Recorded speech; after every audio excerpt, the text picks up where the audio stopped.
Nobody actually understands how the system works. Nobody knows what's going on. I mean, sure, we could maybe shut down a certain job site, whatever. But if we were under one big union, we shut down fucking America. If you put your pants down and grab onto something so you don't shit your pants, you could do it. And pushing it and pushing it and pushing it. And we're like, Derek, are you all right? And he goes, no!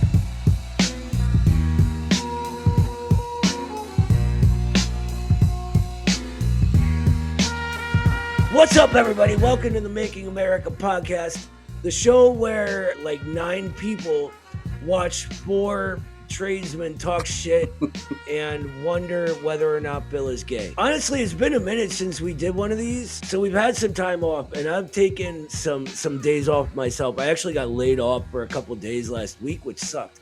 But the Friday before that, it's Friday at the end of the day after work. Me and some of the union guys decided to go to the bar after work, right? And we got this awesome bar a couple blocks from my house. Great food. They have like the best burgers around there. I ran into an old friend of mine at the bar just randomly. We were talking while we were there, and he asked me while we were there if I wanted to go to the range with him the next day. And I'm like, of course, like I'll take any excuse to go shoot guns, right? So while we're there, like I was having kind of a bad day. Like for some reason, every shot I made was just off. What is happening here? Like, I know I'm a better shot than this. I'm not like, fucking Rambo, but I'm a decent marksman. This is my carry piece. I know it better than any other gun, right? I'm like, what am I doing here? What is wrong? And my buddy, he's an ex-Marine, right? And so I asked him for some tips. I'm like, what am I doing wrong here? Why am I low and to the left on everything? And so, he gives me a couple tips, like ways to adjust my grip. I hadn't really choked up on the back enough, like right where this hand, like where you go up or on the back of the grip. So I moved that to help a little bit. Then I'm like, you know what? Fuck this. Go ahead. You take the lane for a minute. And he brought out an AR-15 that he'd built himself, which was awesome. And this guy's like, he's gun nut, right? Like he has this little bag hanging off the fucking top rail. And I'm like, what is that for? He's like, it catches my casings. Yeah. I'm going to take all of these casings and make new bullets, right? That's what he does. So I'm like, cool. So he's shooting this AR-15. I'm like, you got to let me shoot that thing, right? And it's been years since I've shot an assault rifle at all. And so I moved the target back because, it's got a scope on it. Every single shot right in the fucking brain box. And I'm like, what's going on with my reflex, my carry piece? And so he's like, you know what? Let me look at it. Dude, the sight was bent. Oh, It had like come a little up at some point and just was bent around the wrong way. I'm like, Jesus fucking Christ. Like I was like about ready to like scream. But that day, like, dude, I had like 2 full fucking magazines just into the brain box. Boom, boom, boom, boom, boom, boom, boom, right? Like one shot after the next. And so now I have assault rifle fever. I need to get a new assault rifle. That's the moral of my story, really. Assault rifles are awesome. Do you own guns? Do I? Yeah. What are the requirements in Ohio for gun ownership? Got to be 18. You got to be a resident of Ohio. You got to have a valid ID. That's it? That's it. You lucky motherfucker, yo. Yo, try doing that shit in New York. A private sale? New York is an enemy state. New York, Connecticut, Massachusetts, enemy state. The liberals are the enemy of the people when it comes to bearing arms. Oh, of Yeah, course. they'll fuck your shit up. Yeah. It is so wildly unconstitutional. It's crazy. They did this thing, and I think Massachusetts had it too, and New York has a similar policy. But they did this thing with like CT other firearms, which they basically it's a reclassification from the DEA for like AR style platforms. It's basically a modified AR. You can't have bump stocks, and then it has to have like a forward grip under the barrel. And I was like, I don't really understand. I guess in the lawmakers' eyes, it makes the AR look less intimidating. But if anything, the forward grip, That's crazy.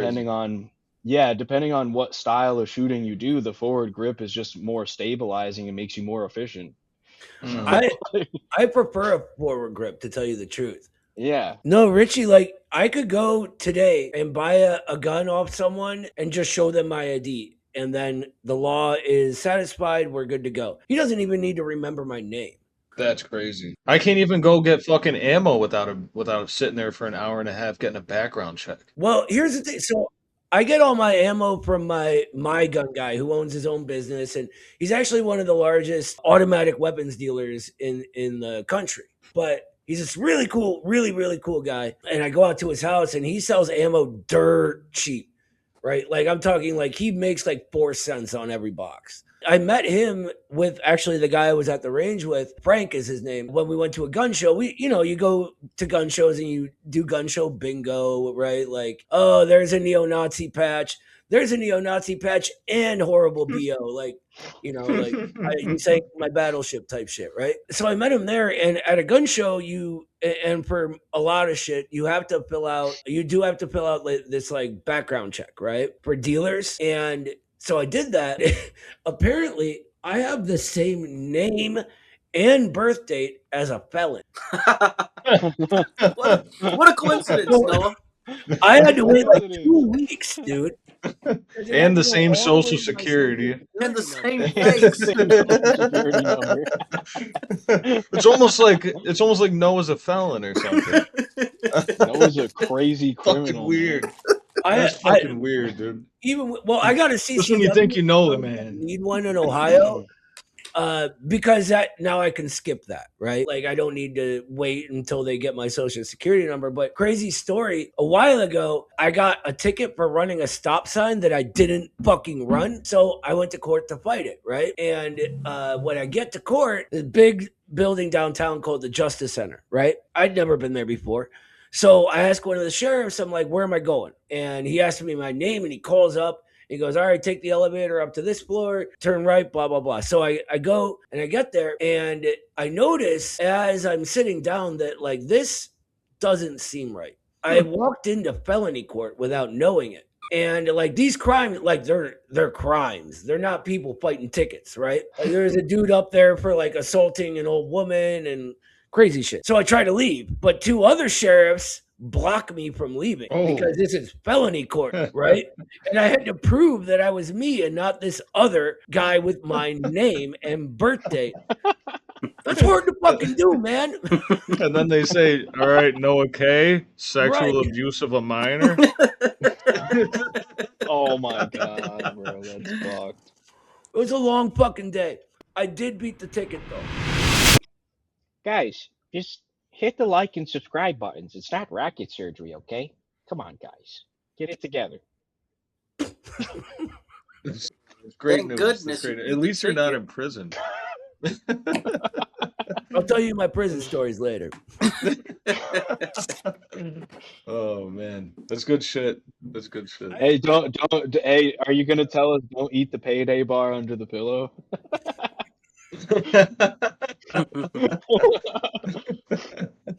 Yeah, I was locked up back in the day, back in my dark days, in that same building for a while. And so there's this like thing that prisoners do, and it's called something different in different locations, right? Like in Cleveland, they call it a break. And it's where you kind of take a central element of your meal, like gross mashed up rice or their beef stroganoff, which is like this nasty gray macaroni that like falls apart when you touch it with a fork. It's that like overcooked and nasty or something like that. And then you add shit to it, right? Like you grind up a bag of Doritos and mix in a packet of chicken ramen flavor, and then you use that to season it. And you chop up a Slim Jim and you put that in there, or an oatmeal cookie and you put that in there. And people eat these and they call them breaks. Or on the West Coast, I know they're called spreads. I found out recently there's a restaurant that serves those.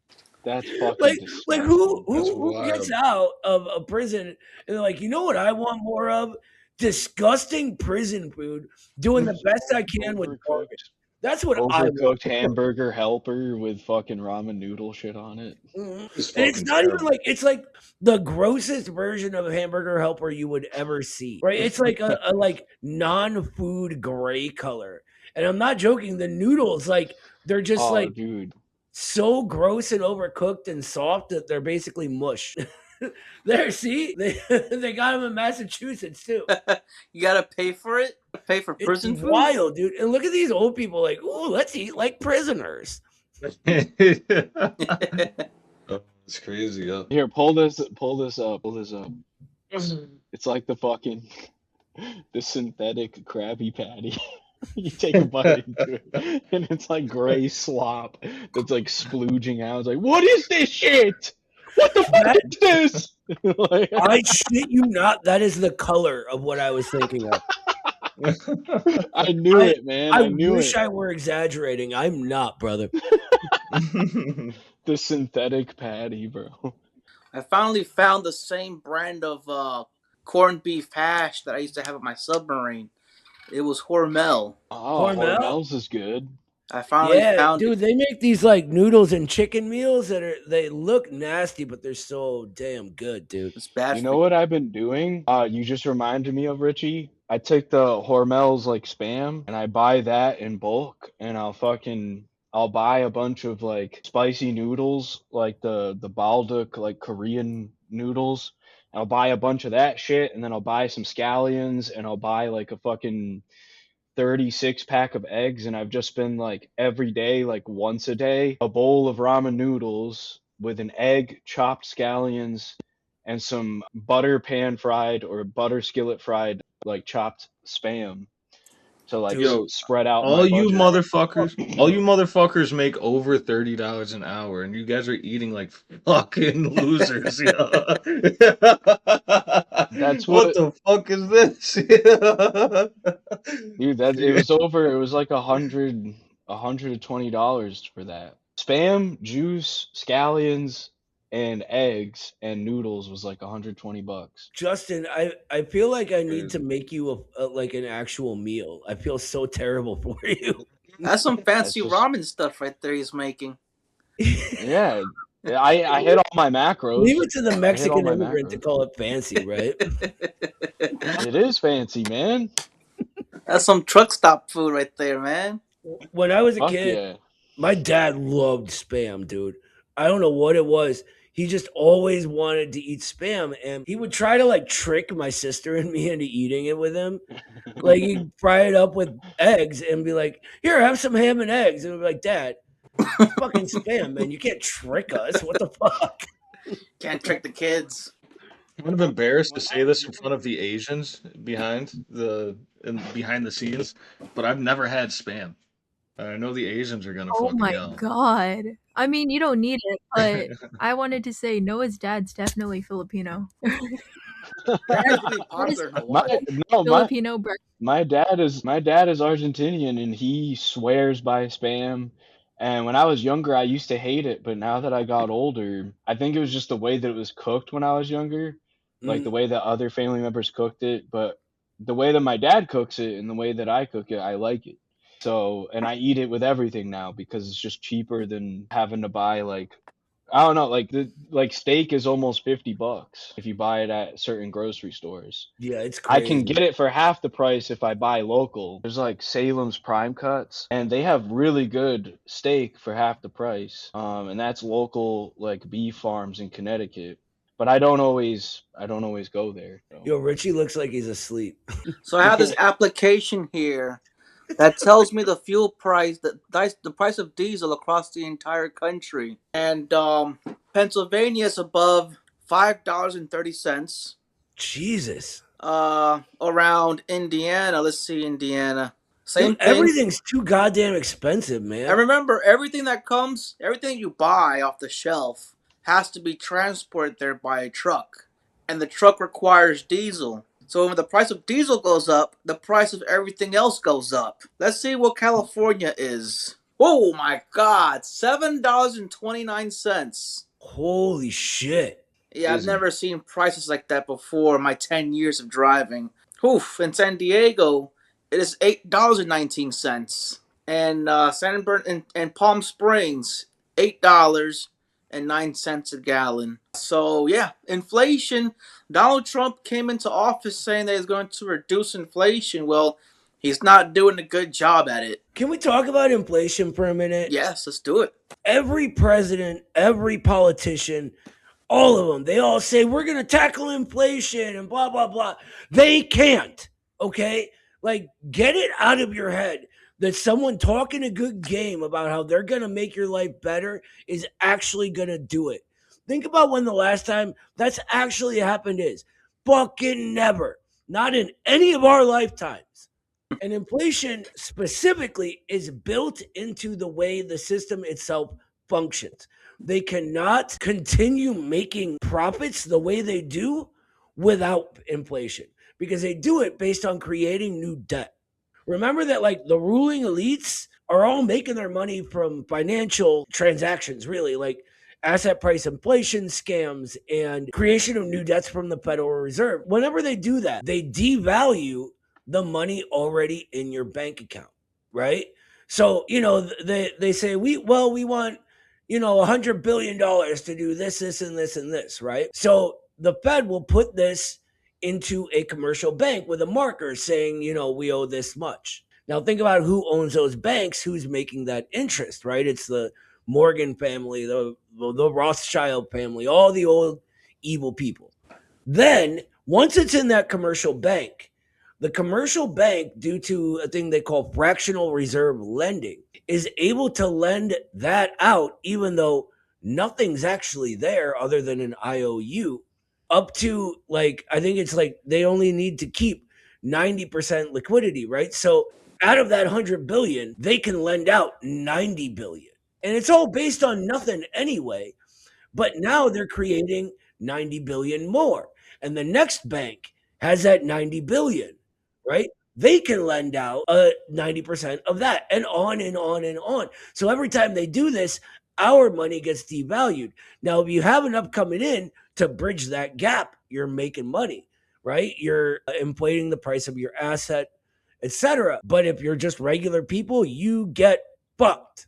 Is that what they call fiat money? Yeah, it's fiat. It ends up with a bunch of, I think, 85% of the American economy is insolvent. The majority of like finance institutions are over leveraged by like 300% or something like that. They have no real holdings, and there's been like multiple instances of controversy where even like quite a few like hip hop stars, they kind of end up being forced to learn about fractional reserve banking because they're like, hey man, finally on the come up, I did all these concerts and shows. They made money off of the t-shirts and ticket sales. Then they go to pull the cash and the cash is not there.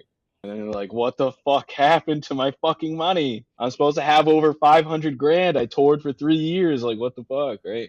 Also, something weird is going on. Justin, let me stop you right before that. I want to hear the weird things so badly, but I gotta say, like, with when they go for that money and it's not there, this is how the elites treat all of us. It's a Ponzi scam, and the people that are in on the Ponzi scam are basically preying on everybody else that invests. And when they pull out, everybody else gets fucked. That is our economy, ladies and gentlemen. That's it. Go ahead, Justin. What's the weird thing? So I looked up like current gas prices, March 2026, Juarez, Mexico. And on average, you're looking at $1.55 per gallon. The only reason why I've been looking at this is because it's like literally like across the border, and it's the same time period, same issues, and they're just not getting the same type of hit that we are. And we produce way more oil than Mexico. Yeah. Way more oil. Now tell me prices are actually based on supply and demand. Yeah. Mm-hmm.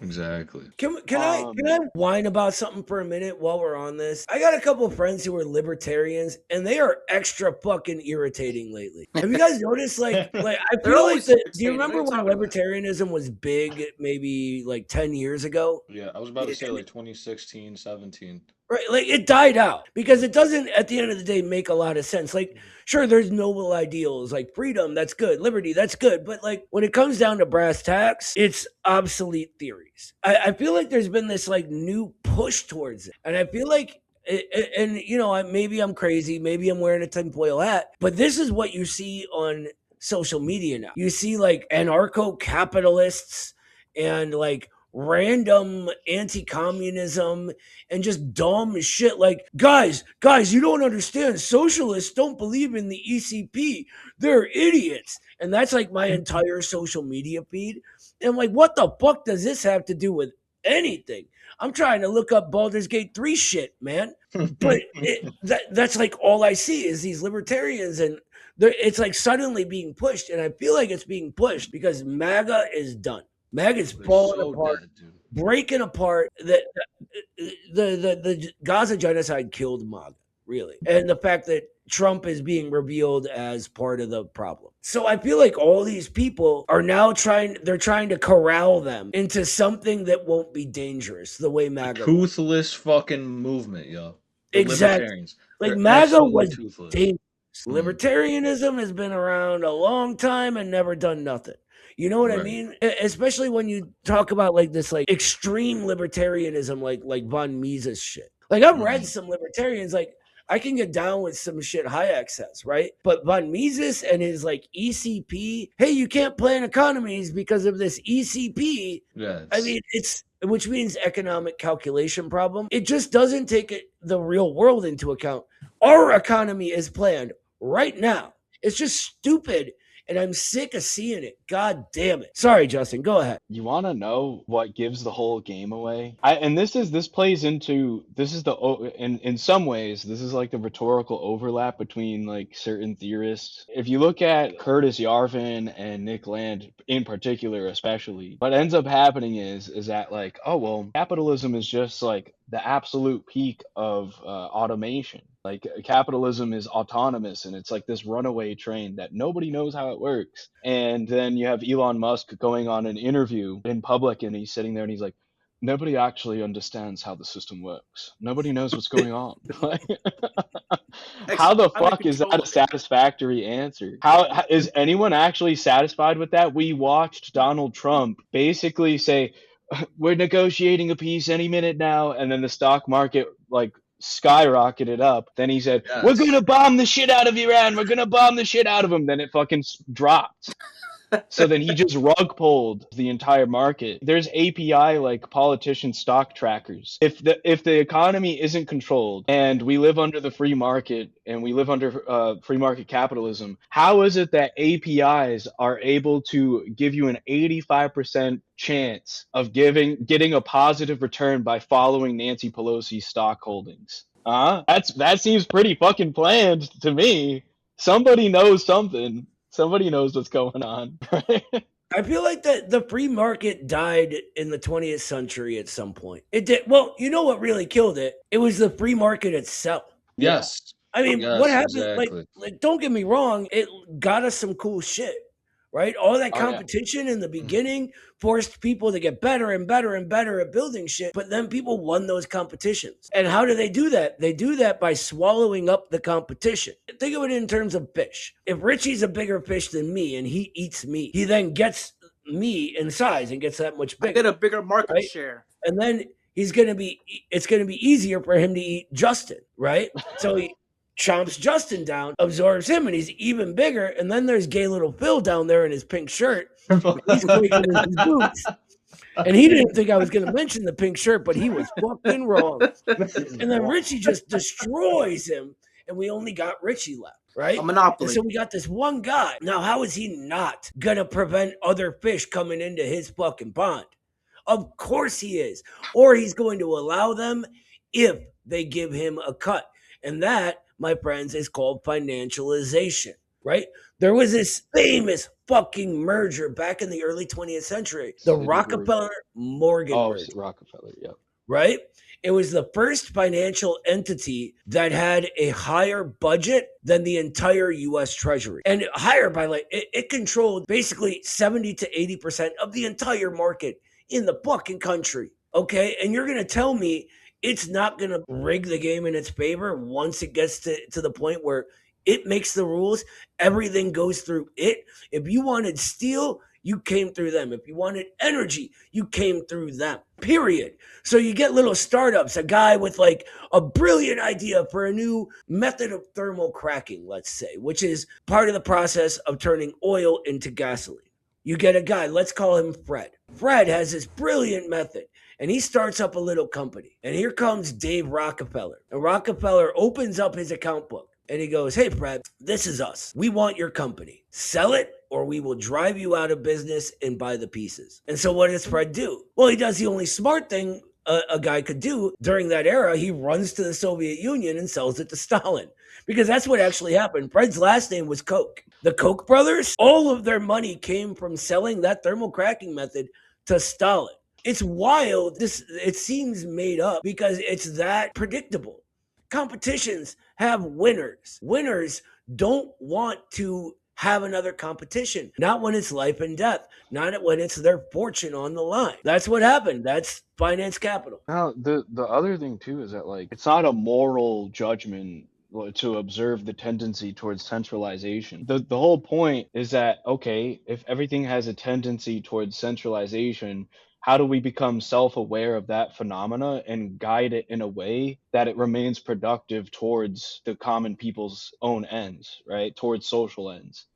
In some ways, you end up with China's system where you centralize by decentralizing. You basically fragment the process. It's much like how like open source software works, where instead of having one big, fat, overdeveloped piece of software that handles everything, kind of like, you know, Microsoft Copilot or some dog shit like bloated software. With open source, it's like all these little things are separate, but they all work together as one to solve one problem. It's kind of like the difference between ChatGPT and DeepSeek, right? Yeah, Why DeepSeek exactly. takes so much less power is because it's like the way it was explained to me by a tech guy was that like ChatGPT has one gigantic fucking brain, right? And that brain takes so much processing power and energy, and that's why all the environmentalists are like, we hate AI, meh, meh, meh. Right? But DeepSeek has like an expert in each field, and that expert comes online when necessary. So it takes so much less power, and it just makes more sense that way. I don't know, man. Them Chinese are onto something. Hey, like and subscribe, guys. You betcha. What the fuck, bro? Yo, that was not Midwest. That was gay.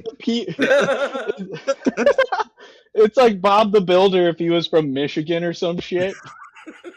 You betcha, you guys. Oh, jeez. Like and subscribe, everybody. Like getting back to the free market. If you're a libertarian, an American that believes in the Constitution and free liberty and free market competition, you should look at the Chinese model, because they basically took Hamiltonian American economics and then repurposed it in the Chinese context. The reason why DeepSeek and Quen 2.5 and Kimi AI have seen like regulations or the Trump administration threatening to regulate them out of the American periphery is because DeepSeek, by virtue of being so small that you can operate it locally off of a laptop without having to connect to their official servers, it threatens the entire infrastructure model that the United States has dumped billions of dollars into with AMD, NVIDIA, like Sam Altman and ChatGPT, OpenAI. Like you see that like XAI with Elon Musk is copying the same exact infrastructure model as NVIDIA, as OpenAI,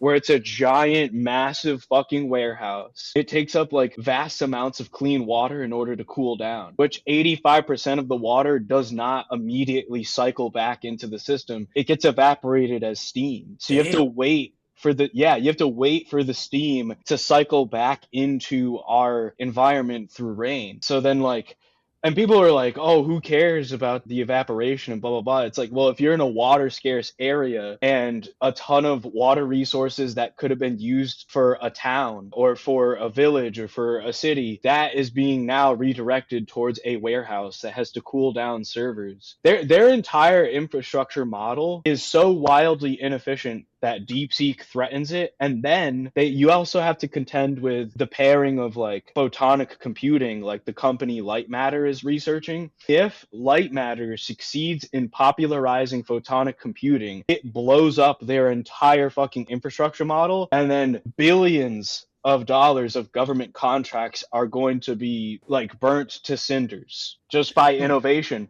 So now you see in free market competition, there's an incentive to stave off innovation in order to preserve the more profitable model, despite it being wildly inefficient. Even if things become inefficient because of like IP law or because so the warehouse AI warehouse method is copyrighted and it's intellectual property. And if you have something that's open source and that threatens your model, you want to lock down the market in a way that specifically promotes your copyrighted product, even though it's inferior. That's something that bugs me about libertarians, because they're so, look, the market can be great sometimes, right?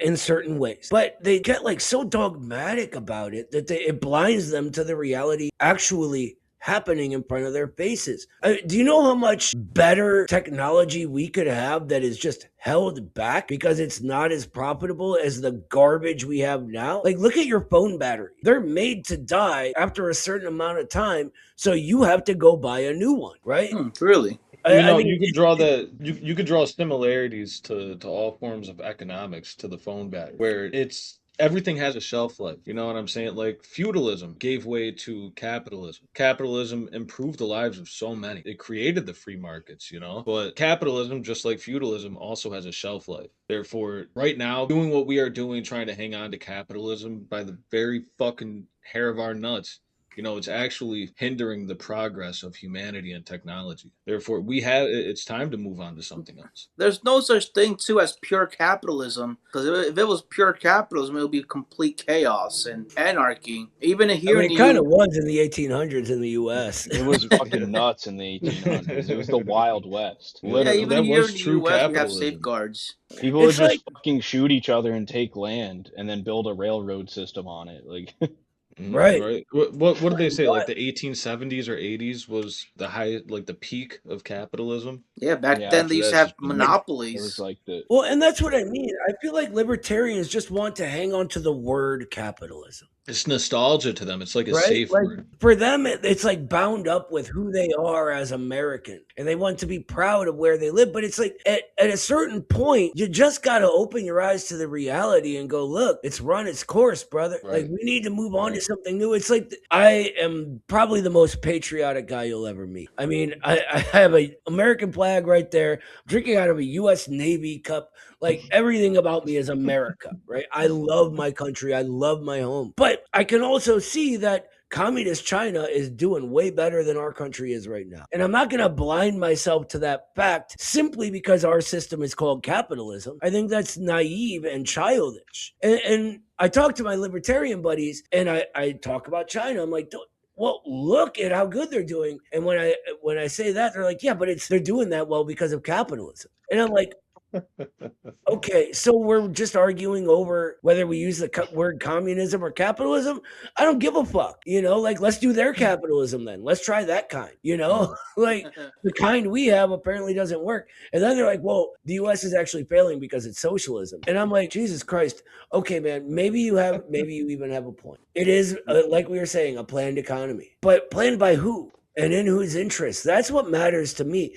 What is the end result? Who benefits? Is it us? No. It's Epstein. It's Trump. It's fucking Barack Obama. It's all the elites that are like raping children, man. Yep. Another thing too is I had like a little spat on Twitter with a libertarian guy. The funneling of Americans into like a more libertarian camp is because unfortunately, or for better or for worse, like you said, like 10 years ago, libertarianism became wildly popular because it was the most sober articulation of the American predicament that anyone else had to offer. It was Ron Paul, it was Rand Paul, it was like Ron kind Paul of was like Jesse awesome. Ventura, like, huh? Ron Paul was awesome back in the day. Yeah, he's incredibly like sober, rational, and intelligent, and he pins it down to like we're spending billions of dollars on these wars and it does not make sense and it doesn't serve the American people. He was a patriotic lion back in 2008. Like that's where I came from. That's what I grew up with. I was like as soon as I turn 18, it's Ron Paul forever. Like it's Ron Paul, Mhm. and then like His he's son's a just goddamn disappointment, in my opinion, by the He's way. he's not Rand Paul is not nearly as effective as Ron Paul in my opinion. Yeah. Thomas Massey upholds the legacy far greater than, and that's the thing. So that's American libertarianism. That's our legacy. That's our history. Thomas Massey embodies that. Ron Paul embodies that. Like our history and our legacy is contingent upon that, and that's fine. Like they are patriots. I had this exchange with a libertarian guy, and he was saying like, "Well, that's corporatism," and I was like, "But corporatism is necessitated by the free market. This thing that you call corporatism is facilitated by the free market in and of itself. And even if you engage in libertarian protectionism, which I used to be a proponent of when I was in my libertarian days, right? Like Glass-Steagall's Act. If the market is truly free and there is free market competition, there is already motivation and incentive to repeal protectionisms like Glass-Steagall's Act. You need an authoritative force that enforces these types of protectionisms, where if there's going to be a free market, then it needs to be forced to stay free authoritatively. It needs to be forced to stay free. I feel like that's what libertarians in general don't get. That seems like a contradiction, and it is, but it's real. Like contradictions exist in reality. It's just how things Yeah. happen, right? But I always say like we need a government that's big enough to be small. Yes. Right? Yeah. Because they always talk about big government, small government, work for small government. And I try to explain like the elites just use that to enlarge the government over here and shrink it over here, right? Like for you, it's big as hell. They can come arrest you for nothing, buddy. But for them, they can get like in the areas they need it in to continue their financial scams. It's tiny, it's non-existent. And then they'll claim small government as their excuse for doing it, but all it's doing is fucking you. So we need a government that's strong enough and big enough to force that market to be free, right? Yes. To actually have freedom and competition, to break up monopolies when they coalesce, for lack of a better word, I guess, or to disappear Jack Ma when he starts talking about himself in control rather than someone else, right? Like, I'm sorry, China's got it going on. I don't give a shit if our elites disappear for a couple months and then come back like, we're the most patriotic Americans there are. Yes, sir.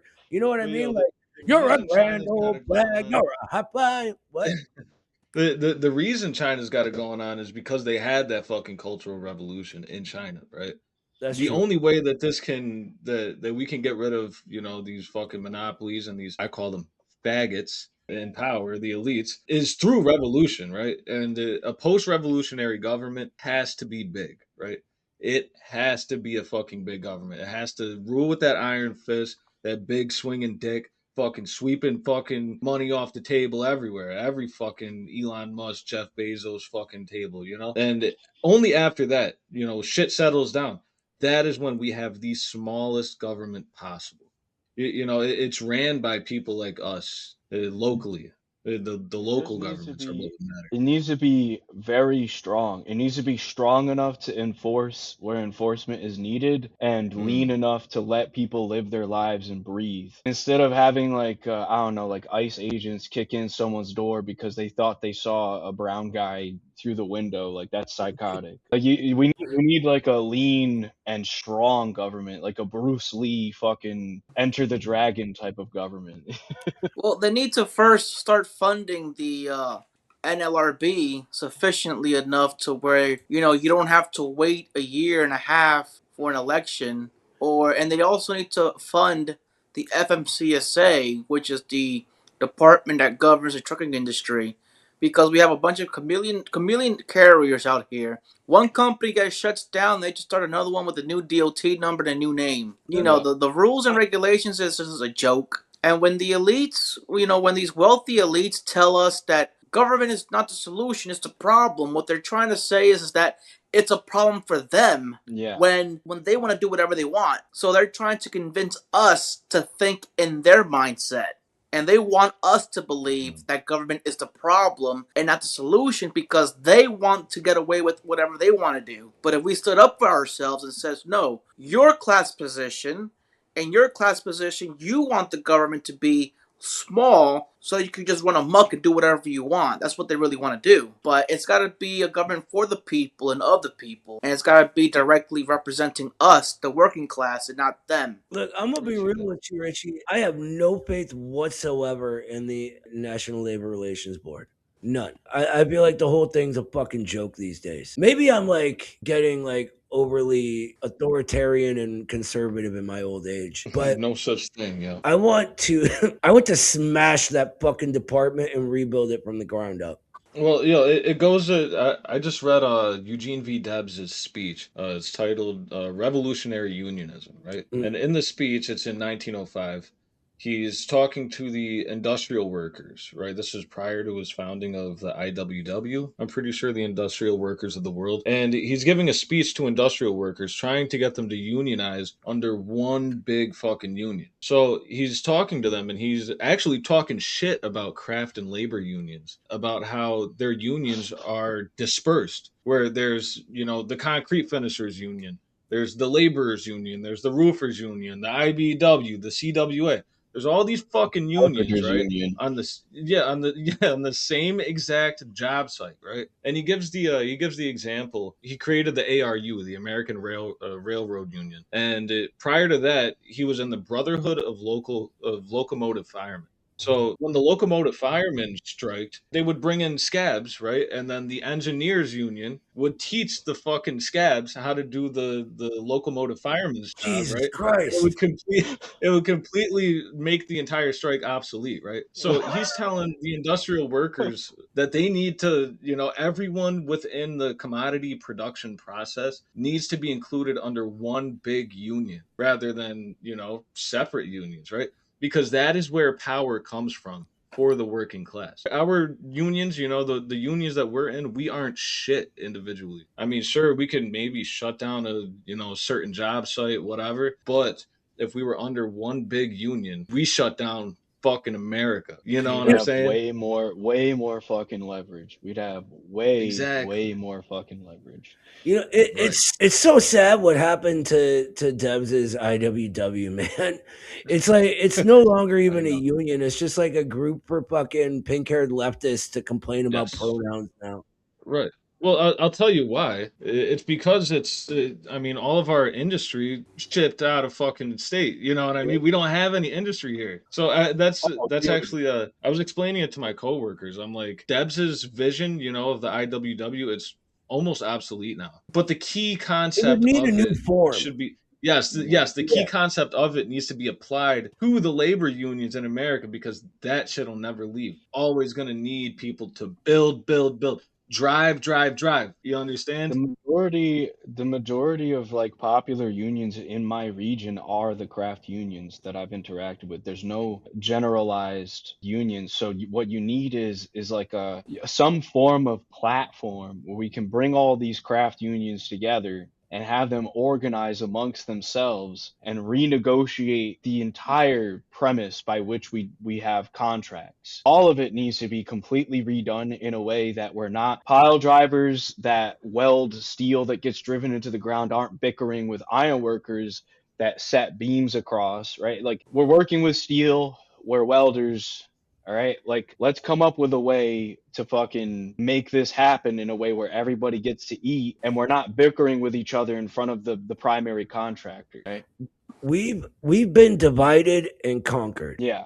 And Yes, nothing is going to exactly. happen until we fucking open our eyes and recognize that as a fact. Say I belong to a union that includes multiple trades, right? But the reason the strike the union did last year worked was because it was more than just our union involved. It was all the Yeah, construction exactly. workers helped, right? Right. It's very fucking simple.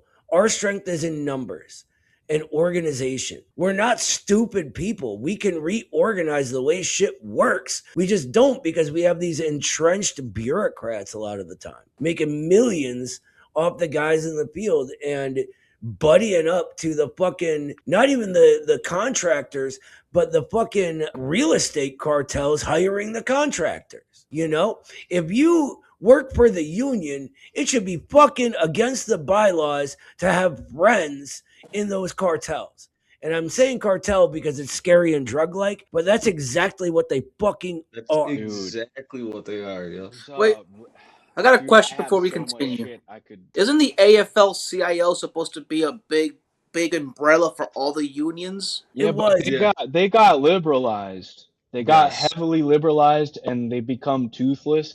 They still there's here and there they do decent work. They'll help like nurses that are struggling and being unfairly treated and stuff, but they're not nearly as aggressive as they used to be. You know, Richie, in that same speech, the revolutionary unionism, Debs talks about how, like, the mainstream media at his time, it was the newspaper. Now it would be Fox News, CNN, you know, MSNBC. I even say it's influencers. Yeah, influencers as well, right? That's all mass media. If you are portrayed in a positive light in the mass media, that's not fucking good for you. You know what I mean? That all that means is you're a little cuck faggot. You like to sit If they're there. not hating on you, You you're know what not I mean? doing it right. Exactly right. So the only reason the AFL-CIO is still, you know, around, and you know our unions are still a fucking thing is because we actually pose no threat to the existing system in which we work and exist in. You know what I mean? There's a reason why, you know, Justin's a part of the fucking pile drivers union and only the fucking pile drivers union. You know what I mean? Well, I'm It in the exists. carpenters union that absorbed local 2-4 pile drivers. Yeah. They Got absorbed you. them because yeah. But there's a reason it's still allowed to exist is because it actually poses no threat, realistically.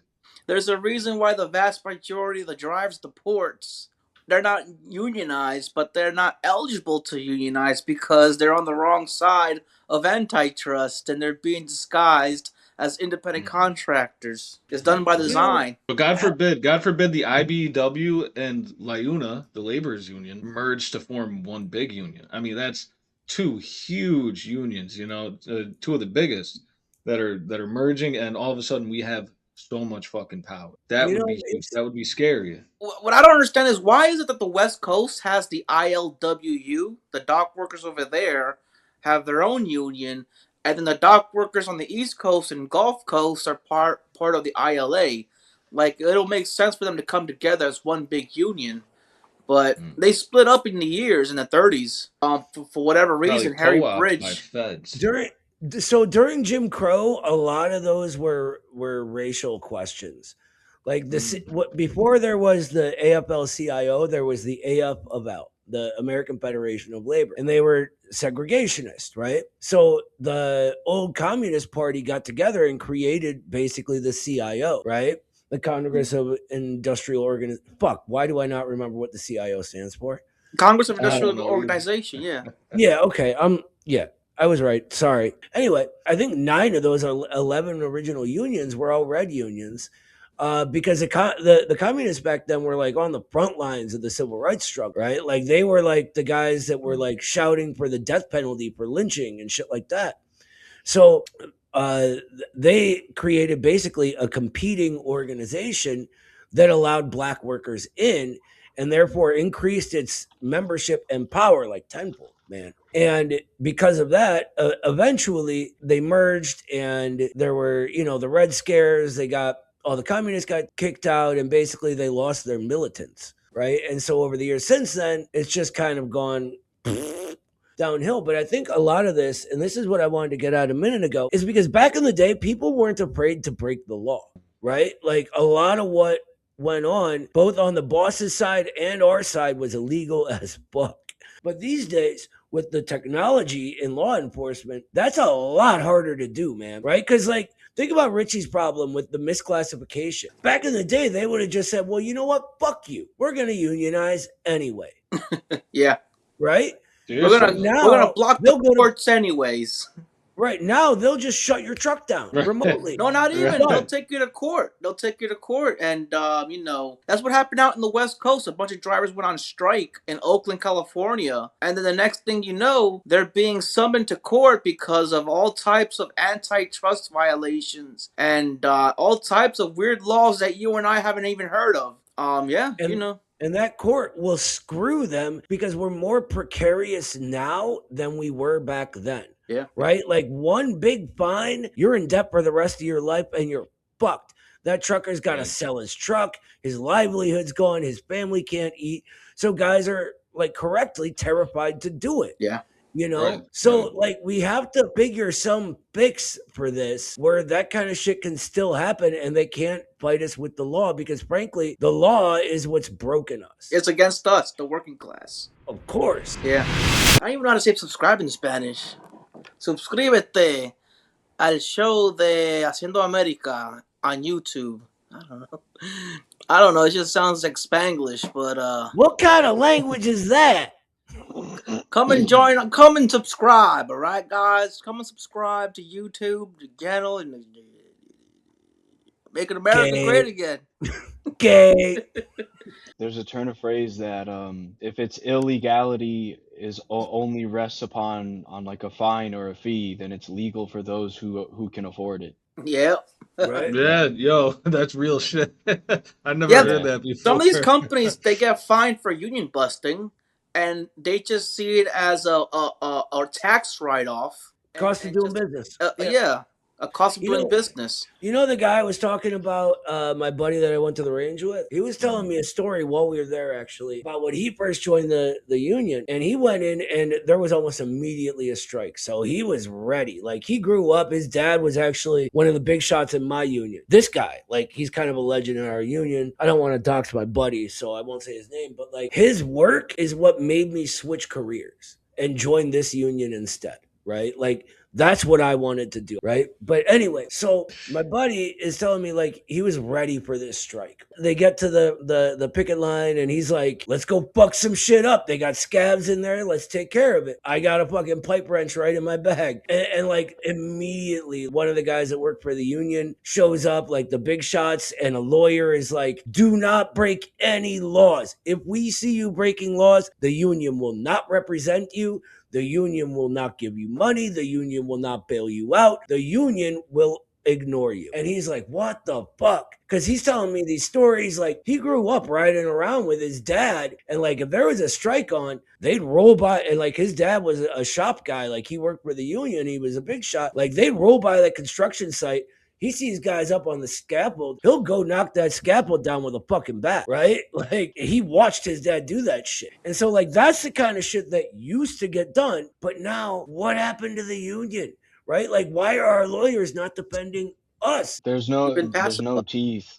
I remember my dad, he told me even when he was younger, if a pile driver sat down on the job, the operator would sit down next to him. And then if the operators sat down next to him, the iron workers union would sit down next to the operator and the pile driver, and nothing would move. If anyone sat down and was like, you skimped us on our hours, we're going on strike, we're going to sit down. If you just sat down right there on the job, people would sit down next to you. And now that does not happen anymore. Everyone lost their teeth. Everyone lost their balls. And you try to bring up, like, hey, like, isn't this in the CBA or isn't this in the PLA? Isn't this kind of fucked up? Oh, no, man. You don't want to make waves, man. We just got this contract. We want to make nice with the company and all this crazy shit. That's some bullshit. And look, I understand it comes along with that increased precarity, right? 70% of the goddamn country works paycheck to paycheck these days. It's a scary time for the working class. But if we don't draw a line in the sand and say it's time, we're all going to be fucked, and our selfishness is going to be what fucks us. If you're in the trades or you're a truck driver or whatever, whether you're union or non-union, you're going to have to hunker down, and you're going to have to, unfortunately, like, you are going to have to eat shit and work those 60, 70-hour weeks. You build up your nest egg. And what you do is you take that nest egg and you dump as much of it as you can into, because I can't afford a house right now, but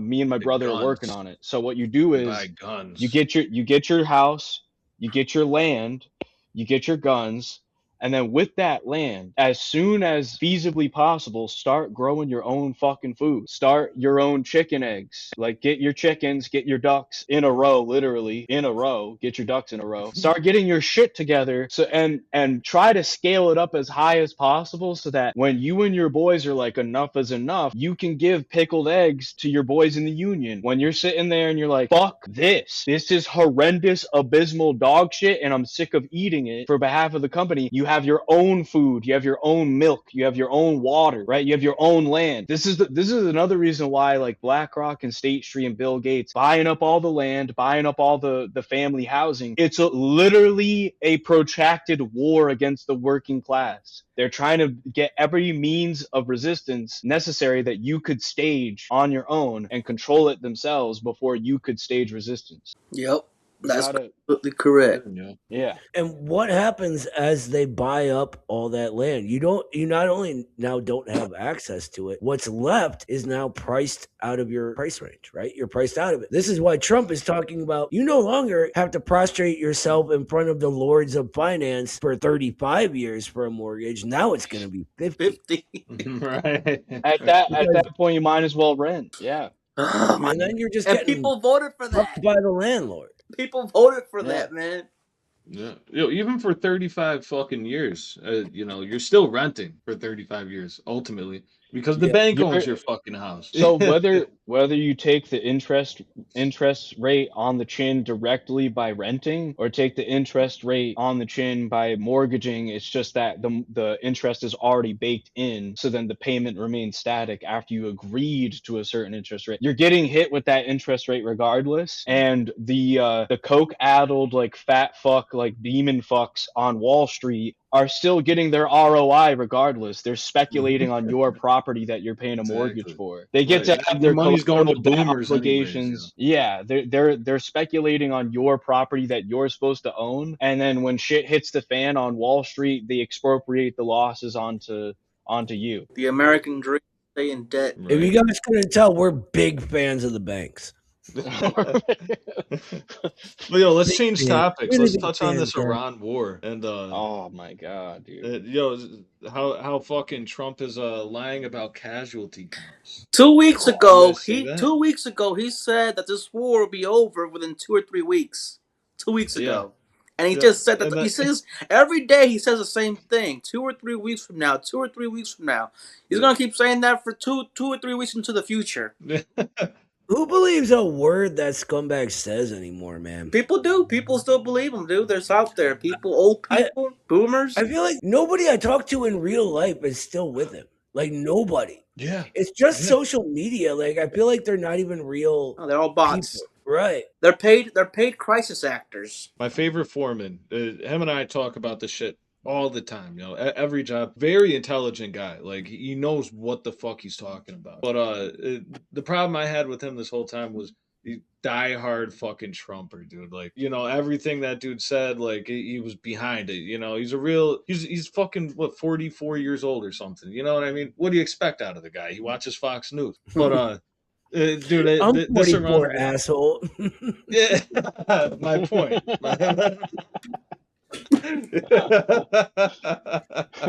But no, dude, like honest to God, you guys would love the guy. Fucking awesome. But this Iran war and rising gas prices and fucking everything under the sun that's keeping us from living a decent life. I think it's actually fucking finally got to him, and he's started to realize that that Trump is a fucking retard, dude. And I have shit to say to every single Trump stan that's out there still. If you still back this fucking guy, you're even more of a retard than Donald Trump. You're an NPC. You're even more of a fucking retard than the Obama supporters.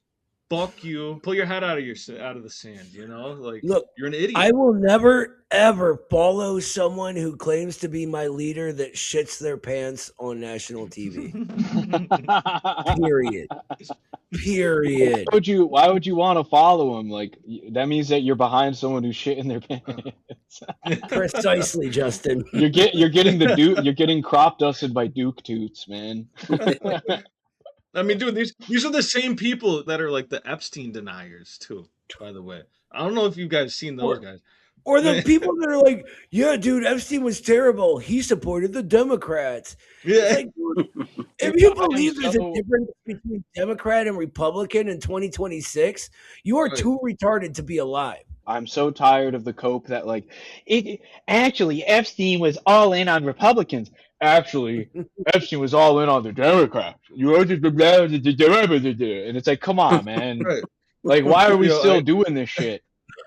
I got this one before. They said that that the pictures with Trump and Epstein were AI. They were fake. It's like, yo, I didn't know they had AI in like 2001. You know, like, I didn't know that AI made that stupid fucking note with like the woman's body drawn on it. You know that? Jesus Christ! Right. Like and subscribe, or Netflix is gonna release more gay shows. Dude, people will like make up the weirdest fucking fantasies just to like ignore the reality. It's crazy. Yeah. It is wild. All social media seems to be these days is people trying so desperately to live in a fantasy. Like, just scroll through social media and look at replies. It's all people making up a fantasy about someone else and then telling that someone else they're the fantasy, right? And then the other guy does the same thing. It's fucking insane to me. Like, what a gigantic waste of time. Don't you have anything better to do, you fucking loser? Right. No, seriously. I want to circle back to the pants pooping thing, though. Can we do that for a minute? You would want to circle back to that. Old guy, dude, probably already wears. I don't know what that means, but I don't know. Like a shit like it. Circle, fucking circle. I thought we were friends, though. Why don't you like me? I like you. Yo, you called my shirt gay, yo. Your shirt is gay. Personal. No. Okay, so I have a story about this. I worked 3 hours for this shirt. Years ago, I worked 3 hours for this shirt. That's fucking retarded. Sorry, no, sorry. Years and years ago, I lived in Los Angeles, right? I lived in the ghetto, right? Like right outside of Little Armenia in Hollywood, on Hollywood Boulevard. Now, my building was one part apartment building, one part hotel, and one part youth hostel. All right. I had to dodge like tweakers and hookers coming outside, right? It was not fun all the time. But anyway, I lived with two dudes and we had like 2 efficiency apartments that they let me like knock down a piece of the wall and build a door between, right? Which was awesome of the owners of the hotel. My one roommate was this guy, Derek, who was kind of a dick, but I liked him anyway. He's no longer with us. But anyway, we had in the lobby a Street Fighter 2 machine, right? And we played the shit out of that machine, of course. And it was free. So even better, right? So me and my other roommate, Mo, were downstairs playing Street Fighter 2 at like 7 in the morning. And we thought Derek was asleep upstairs, but he wasn't even there. He comes running in from the front door. Now, there's like a good 30 feet that he had to run past us to get to the elevator. And it's one of those old style elevators where you like open up the wrought iron gate and it's like one of those telescoping gates, you know? And he's like, opens that and he's like pushing the button and pushing it and pushing it and pushing it, right? And we're like, Derek, are you all right? And he goes, no! And then suddenly, just the back of his pants, big old wet spot just explodes and starts going down his leg. I shit you not, it poured out the bottom of his pant leg. Like, it was... I realized I just said I shit you not, but I shit you not. That's what I caught. That's what I was about to say. And it was almost silent. Like, I could barely hear a...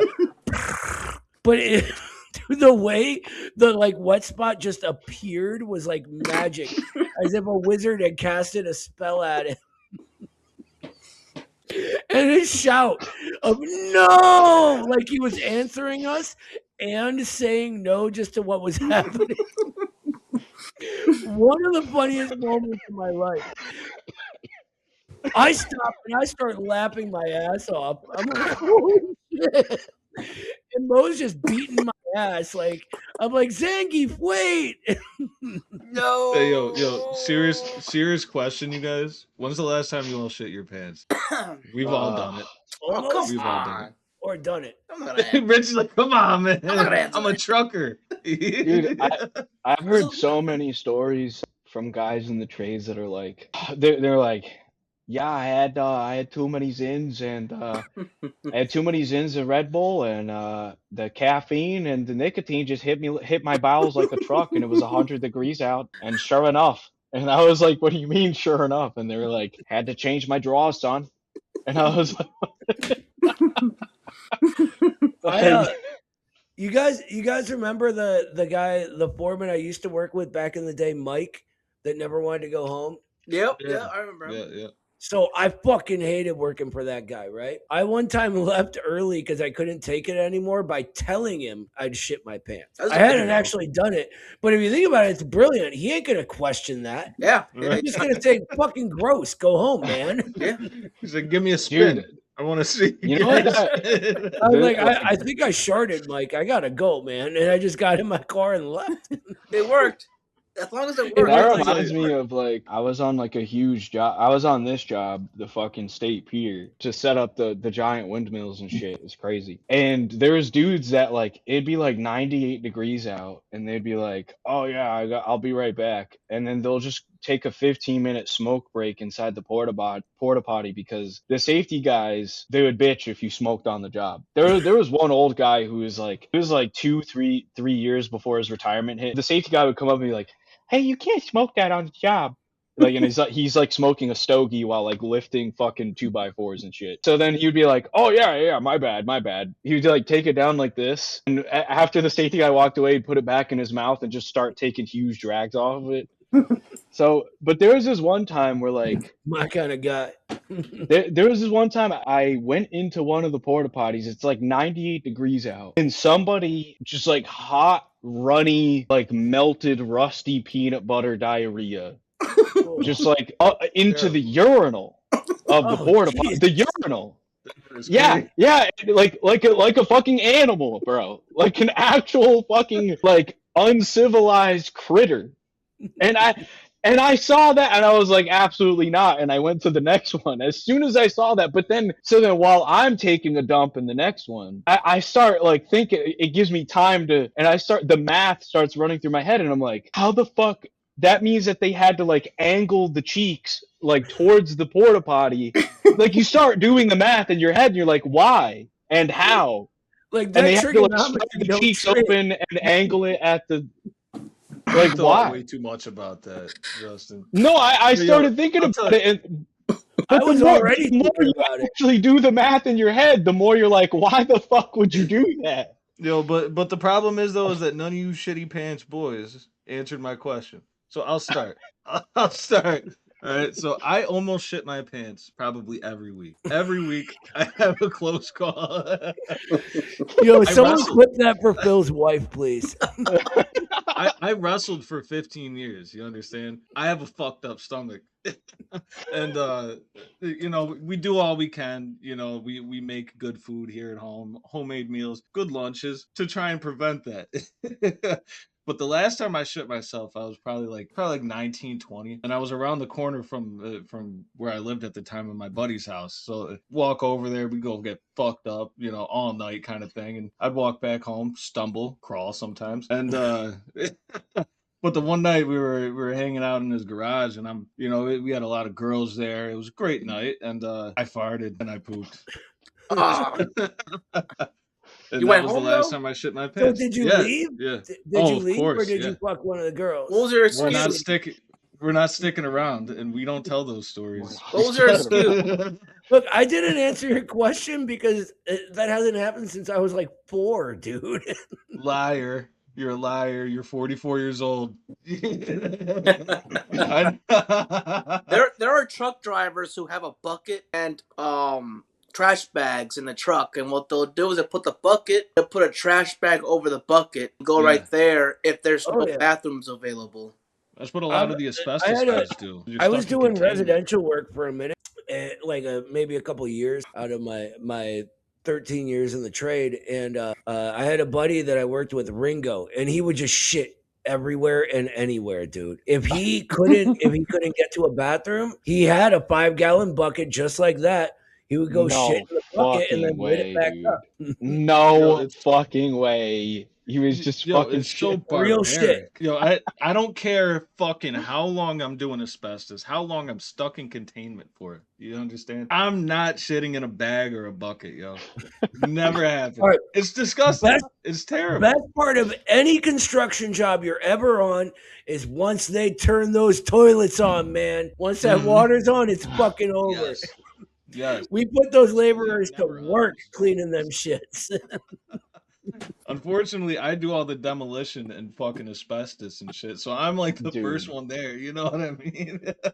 So Actually, I'm always stuck there in the hot or cold shitters or shitting in a bucket, which I'll never do. There was a sheet piling job I was on for a veterans hospital, and like the bucket. Noah's right. The bucket thing is a bit.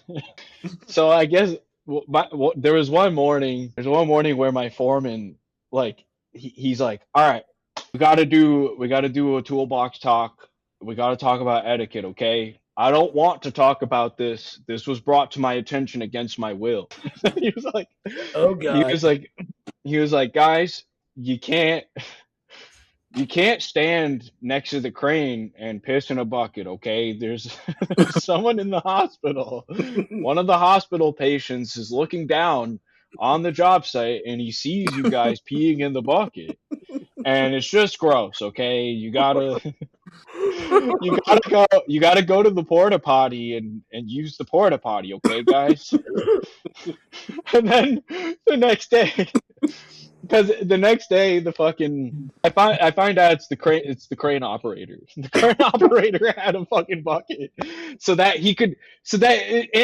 because he wanted to keep an eye on the load and still manage the load and help us with like setting the sheet so that the key locks go in properly into the jaws of there's like it's like a Japanese machine that you slot the fucking steel piles into. It's like sheet piles. So the next morning he's like, "Oh, are you sure it's okay for me to go?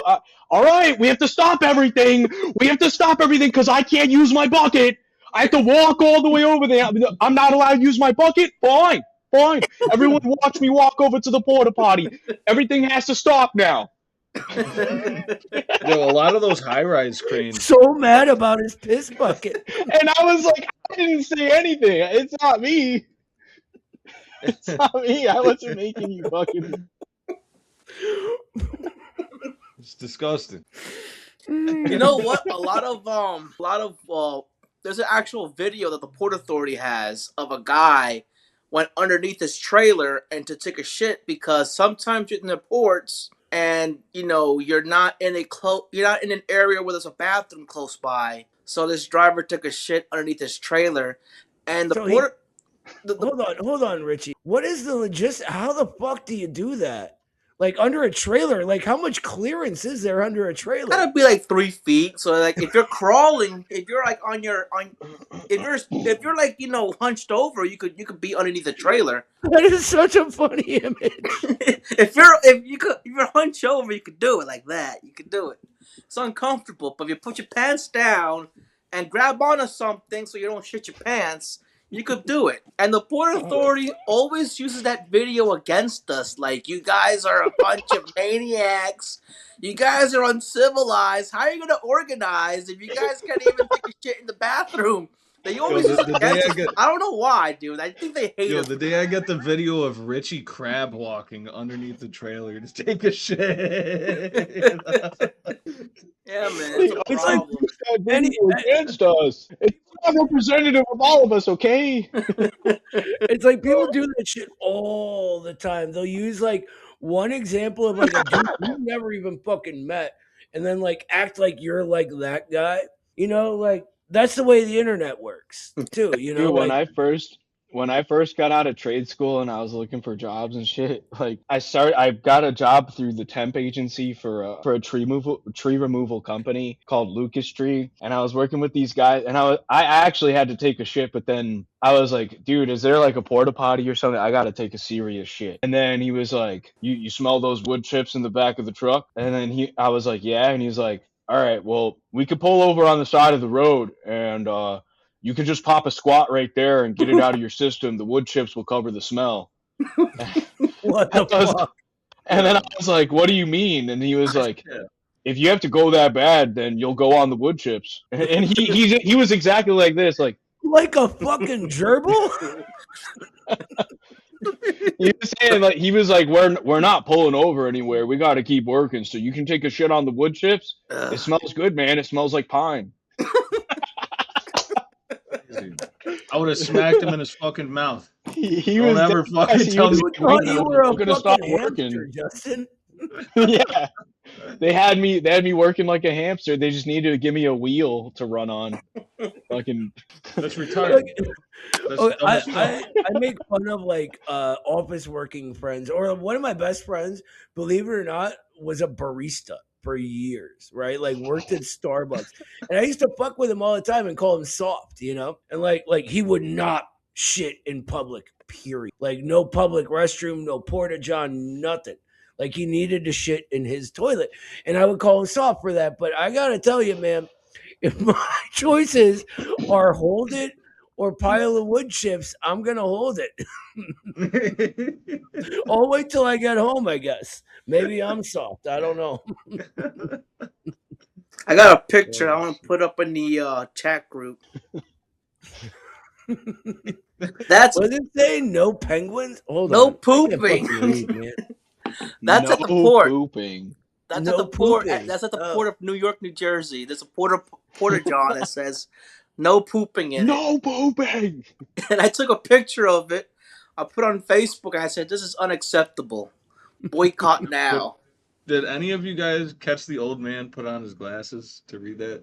Did anyone else catch that? Guys. I usually keep them in my shirt pocket like a fucking nerd. Yo, no, I'm not gonna lie. Fuck you guys. Yo, don't share private shit. Too late. Oh, there we go. That's when he had this. All right, he actually, the way that he took that selfie made made himself look fucked up. The angle makes the top of his head. His head is not shrunken like that. He basically took a fucked up selfie where his head is like shrinking. Why did he do that? He like purposely made himself look retarded. Because look at the video camera, look at the video feed. He looks like a normal dude, and then he took this selfie where he's just like, I'm just gonna look up as possible. Shit. Oh fuck. Yeah, he looks normal right there. And he's just like, we need a clip of that, and then the methods for instruction for the retarded. Yo, yeah. Yo, you got. Here you go. Congested lead paint, right? Yo, this stays on my desk now. This is our running joke at this point. The instructions for the retarded. Holy shit, it's been a great show. We'll see everybody next week. Wow. Wow. That is what you call an outro, fellas.